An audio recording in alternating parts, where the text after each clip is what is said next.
Bonjour, voici un petit tuto pour expliquer comment utiliser le rapporteur pour mesurer un angle.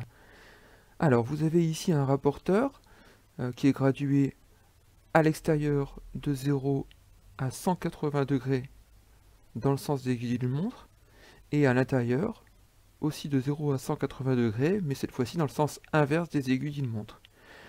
On a ici le centre du rapporteur sur lequel j'ai dessiné une main, et ce que je veux, c'est mesurer cet angle-ci. Donc dans cet angle, on a ici le sommet de l'angle et deux côtés. Première chose à faire, je vais prendre le rapporteur de façon à ce que le centre du rapporteur soit situé sur le sommet de l'angle, exactement à cet endroit-ci. Alors ici avec GeoGebra, je peux zoomer pour être certain d'avoir quelque chose de précis. Vous voyez ici, je suis un tout petit peu décalé. Voilà, ici c'est déjà pas mal.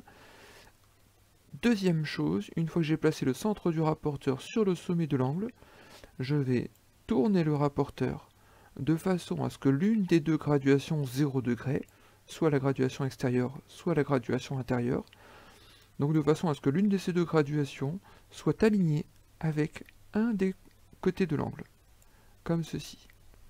Ici, vous avez vu, j'ai choisi la graduation extérieure, je ne vais donc regarder plus que la graduation extérieure, et sur cette graduation extérieure, je vais mesurer l'écartement entre les deux côtés de l'angle.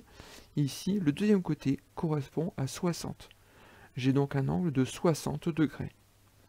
Je peux ici renseigner mon champ angle en degrés. Alors le 0 qui est devant, je peux le laisser. Il va s'enlever automatiquement quand je vais valider ma réponse. Je clique sur le bouton valider et effectivement, j'ai la bonne réponse. Je peux choisir un nouvel exercice. Deuxième exemple, je place à nouveau le centre du rapporteur sur le sommet de l'angle. Voilà.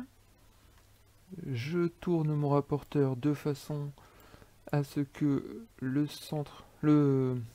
0 degré soit aligné avec un des côtés de l'angle. J'ai à nouveau utilisé la graduation extérieure, donc je vais mesurer sur cette graduation extérieure l'angle, je trouve 130, donc l'angle mesurerait 130 degrés.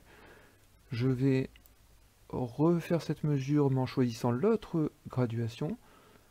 Regardez ici, j'ai pris le 0 à l'intérieur, et donc je vais devoir regarder sur cette graduation intérieure, et je vais trouver également 130. Donc ma réponse est 130 degrés.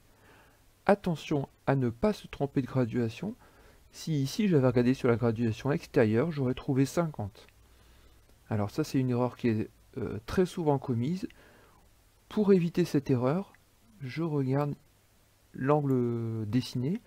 Cet angle dessiné est clairement plus grand qu'un angle droit. Or, un angle droit mesure 90 degrés. Si j'hésite entre 50 et 130 degrés, je sais que comme c'est plus grand qu'un angle droit, c'est forcément 130 degrés. En se posant cette question-ci, c'est plus possible de se tromper.